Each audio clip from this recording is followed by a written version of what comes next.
We've lived in the north for so many years, and the reward the Hausas could give my poor father was to kill him.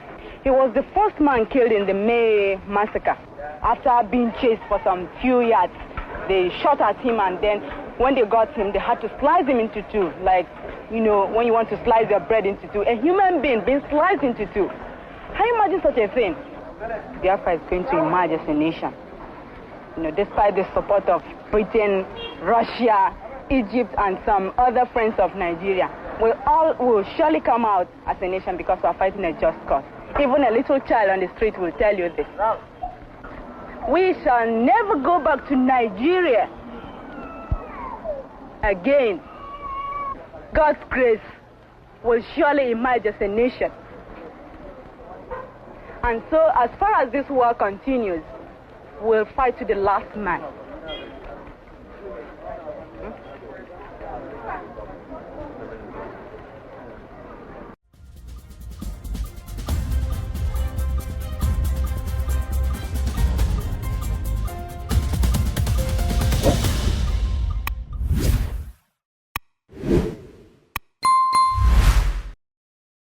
The war aim of Biafra is purely to prevent ourselves being slaughtered, nothing more.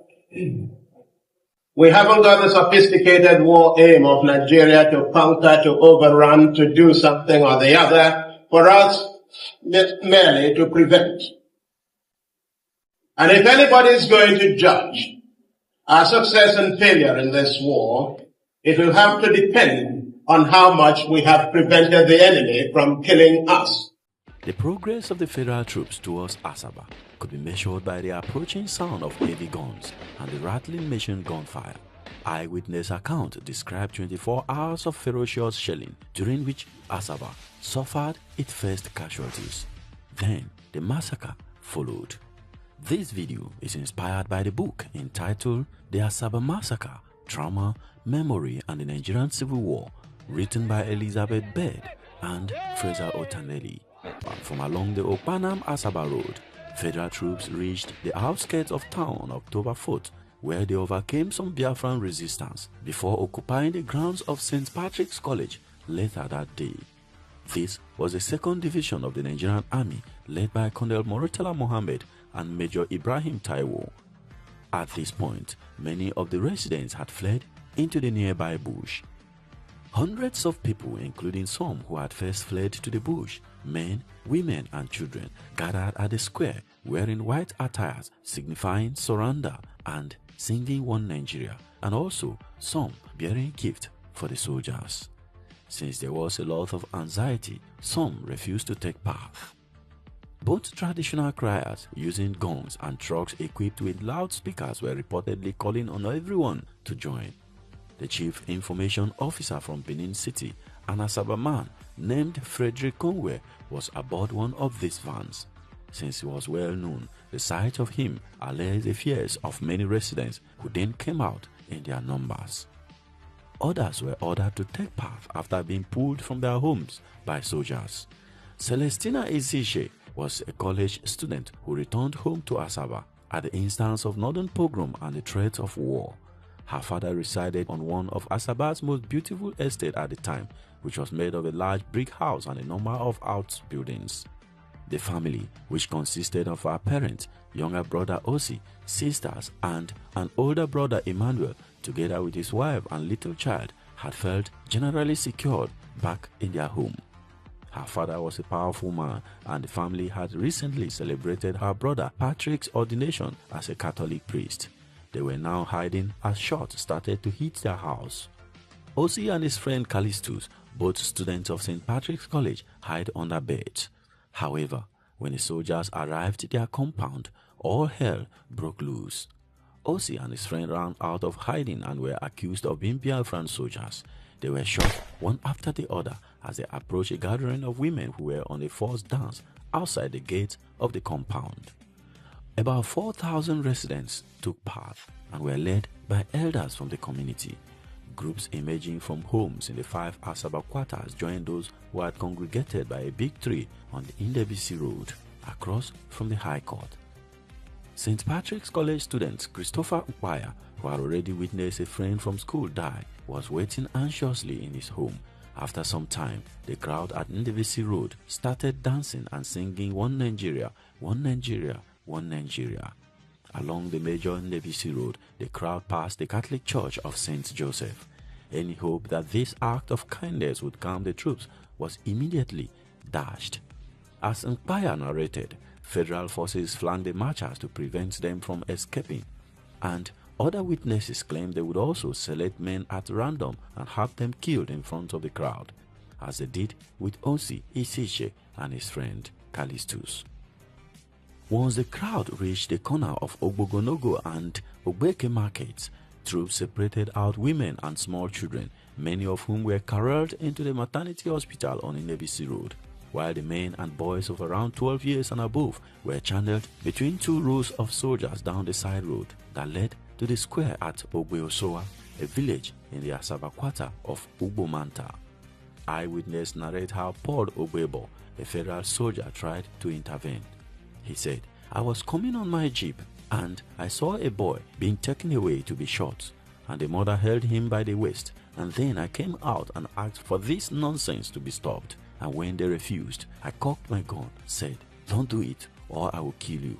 I managed to save some lives there." However, things were now out of control. Ogbebo reported that he left the scene to join his own troops who were camped on the outskirts of town. At this point, witnesses describe how mothers were attempting to protect their young sons by wearing them skates and gloves so that they could look like girls.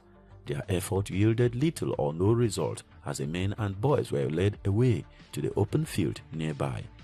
Here, one account reported that the federal troops divided the men into groups of 10 and shot them. Apparently, tired of killing their victims this way, they readied a truck-mounted machine gun and started shooting at the crowd of men. One survivor narrates as follows: "When we got there, they said we should now stop. As we stopped there, they now surrounded us, sat us down, they start whipping us. The next thing we saw, the officer spoke in Hausa. I was born in the north, so I heard what he said. He said they should take us 10 by 10 and start firing us. I said we are finished. Some people say they are just trying to threaten us. That officer now picked out somebody from the meet, shot him, picked out another, shot him. Then people were praying, 'Father, forgive them, they don't know what they did.'" Another witness narrates as follows: 20 of our men were selected and lined up in front of us and told as follows: "Today I be your God, me first, God second. God gave you life, me I go take am. 2 minutes time, you go die." 2 minutes afterwards, these 20 men were shot. Another 20 were picked up and the same ritual followed. 15-year-old Ifi Urea, who had joined the parade with his father and 3 elder brothers, Paul, Emmanuel, and Medua, described what happened. "Some people broke loose and tried to run away. My brother was holding me by the hand. He released me and pushed me further into the crowd. They shot my brother in the back. He fell down and I saw blood coming out of his body. And then the rest of us just fell down on top of each other. And they continued shooting and shooting and shooting. I don't know how long it took. After some time, there was silence. I stood up. My body was covered in blood, but I knew that I was safe. My father was lying not far away. His eyes were open, but he was dead." Exactly how many died in this single incident is unclear. Around 700 to 800 seems likely, in addition to many who had died in the previous days. Sporadic shooting continued for hours until darkness caused the soldiers to disperse. Survivors, including Ifi Urea, lay still under the heap of bodies for a long time before feeling it was safe to wriggle out and run into the nearby bush. Ifi Urea and his cousin could later run to their grandmother's house, where they found his sisters and 3 younger brothers. He told them their father and 3 older brothers were dead. Later he learned that Medua had survived, gravely wounded, and had been carried to the bush by his friend. Community elders Michael Ugo and Leo Okogu were among a large number of the leading age grades to die. With all the men either dead or in hiding, it was left to women and children to attempt to retrieve the bodies of their fathers, brothers, husbands, and other relatives, and then drag them back to their compounds for burial. Joseph Nwaje, the boy who had returned with family from Ibadan, had escaped into the bush from the family compound after watching the earlier execution of his uncle, George, a prominent civil servant. When he returned a few days later, he learned of the death of his two brothers, aged 12 and 17, in the mass shooting. He narrates as follows. Mom told me that in the evening hours of the 7th of October, she had to go and look for their corpses at the mass place where they were shot. Most victims, however, were dumped in mass graves or thrown into the Niger River. Few people had any opportunity to conduct requisite burial practices, an affront that is deeply resented to this day. When it was safe to move about, Frank Ije, a local Red Cross worker, enlisted surviving men to dig horrid, shallow graves wherever they found bodies around the town. Esther Nwanze recalled how wives went searching for their husbands, dragging them home if they could find them. Some dragged 2 days before they reached their homes. As more people began to trickle back into town, it became urgent to dig mass graves for the many unclaimed bodies. Who oversaw the massacre at Asaba? At the Justice Oputa panel that heard testimonies about brutalities against different groups and marginalization of different sections of the country, General IBM Haruna, retired, claimed that he ordered the massacre and had no apology. I, as a combatant commander of the troops, as a witness in this box, testifying for and on behalf of the soldiers who fought the Civil War, they fought it in the principle of preserving the Nigerian Federation. I have no apologies for maintaining the Federation of Nigeria. That was my task. If my commander-in-chief, who was in command, gave me command, which I carried out with troops, if he now feels to apologize, and he has apologized, it is in his own wisdom to do so. However, some historians contended that Haruna was not in Asaba in 1967. They argued that he took over from Murtala Muhammad as the commanding officer of the 2nd Division in 1968. But why was Asaba the target of the federal troops, and particularly Colonel Murtala Muhammad or even IBM Haruna? Asaba is a metropolis where soldiers like Major Kaduna Nziogu, the leader of Nigeria's first military coup on January 15, 1966, came from. Even though Nziogu was born and raised in the north, his parents were from Okpanam, 9 kilometers from Asaba. Okpanam fell within the Asaba metropolis or division as it was known then. Analysts adduced that Murtala Muhammad and Taiwo were not satisfied with their revenge coup of July 1966, where they killed Igbo officers as revenge for the January 1966 coup. Remember that Nziogu had led the coup in which the premier of the northern region, Ahmadu Bello, beloved by many in the north, was killed along with other northern leaders. Murtala and Taiwo were hell-bent on continuing their revenge killings beyond their fellow soldiers. This could have been the reason behind the massacre at Asaba. Young trooper, a very young trooper in the Biafran army. How old are you? I'm 10 years. 10 years old. Yes. Do you know why Biafra is fighting? Biafra is fighting for survival. Is it going to win? Yes, sir. His spirit and that of this tattered army, driven by fear of genocide which may or may not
On the 30th of May 1967, the independence of the Republic of Biafra was declared. I won't say that a new country was added to the map, since few map makers thought it worth their while bothering with the country which seemed certainly doomed to early annihilation. But today, the Republic of Biafra still survives, despite the loss of 5/6 of their territory, the loss of all their big towns, despite 18 months of continuous warfare, despite the death of hundreds of thousands, perhaps millions of their fellow citizens. The people of Biafra are still independent. The roads are thronged with refugees. Hunger and poverty are everywhere. One thing alone remains undiminished: the sheer naked will to survive. Pick your man, you move, you dive down, you pick your man, you move. No waiting of farm war, nothing. We haven't got it, but we are going to get this war to the end. Is that all right? Yes, sir. Now, make sure that each time you are moving, that you are moving in the right direction. Another Savior. Holy, holy, holy, holy, Ojukwu. Another Savior. If civil war comes, and I do think it is imminent, you're quite right, it will for us be the price of freedom. Our people here have for a long time been prepared for this eventuality, and I am confident of their readiness. I think that when it does come, that the people on the other side would be surprised as to what they're going to get. And I'm confident that it will not last long. I can't say for certain what Lagos has got. When we lost direct contact with Lagos, they had some 4 battalions, ill-equipped, and I know that they have been purchasing a lot of arms since, and I know that they have negotiated and received a few armored vehicles. Prior to that, they had some scout cars. I know they have tried to get planes. I am not sure they have got them there. But on our side, we too have not been sitting quietly. There has been quite a lot of build-up. And I think what I have here is sufficient to maintain the integrity of Biafra and more. Biafra has great oil reserves, is a rich prize. As the war rages, the Biafrans have shown great ingenuity with small oil refineries in the bush, which produce petrol for the war effort. How good is your petrol? Very good. Yeah? How many octane have you got? About 55. That's low by our standards. What about your cars? Are they all right? It's not making any difference to our cars. Not now. We haven't noticed any. Yet much of the transport is out of action a lot of the time. The drum here is a 90-gallon drum in which we have about 70 gallons of crude oil. This is, as you see, boiled, and it comes out through what we call the heat exchanger. The vapors come out from the heat exchanger, and through the heat exchanger moves on into the pipes until we have at the effluent at the very end there. Are you all right? Shall I introduce one of, please, if you don't mind? That's it. That's it. You better move. One of the small refineries exploded while the students were there, but no one was hurt. The remarkable Biafran effort to be self... There are still plenty of Nigerians who say that the Igbos are much too clever for anybody's good. That's really the reason they fought them during the war, to teach them a lesson, to show them they could neither expect to dominate Nigeria nor set up a country on their own. There's a Nigerian joke that says that the very word Igbo stands for I before others. Certainly the Igbos are competitive and aggressive. The merest look round the market here tells you that. But these are the very qualities they need to recover from the war. No one who was in Biafra during the fighting can doubt the Igbos' ingenuity, their sheer ability to get things done. The Commissioner for Economic Development here says the Igbos can't really expect to be like the Germans and Japanese, to emerge even more prosperous from the ashes of war. All the same, it could happen. It's already said that the Igbos will reach their pre-war level of economic activity by the end of next year. So though they may be down, the Igbos are definitely not out. It really depends on the help they get from the federal government, how quickly they're able to get back on their feet again. Richard Lindley, News at 10, East Central State, Nigeria.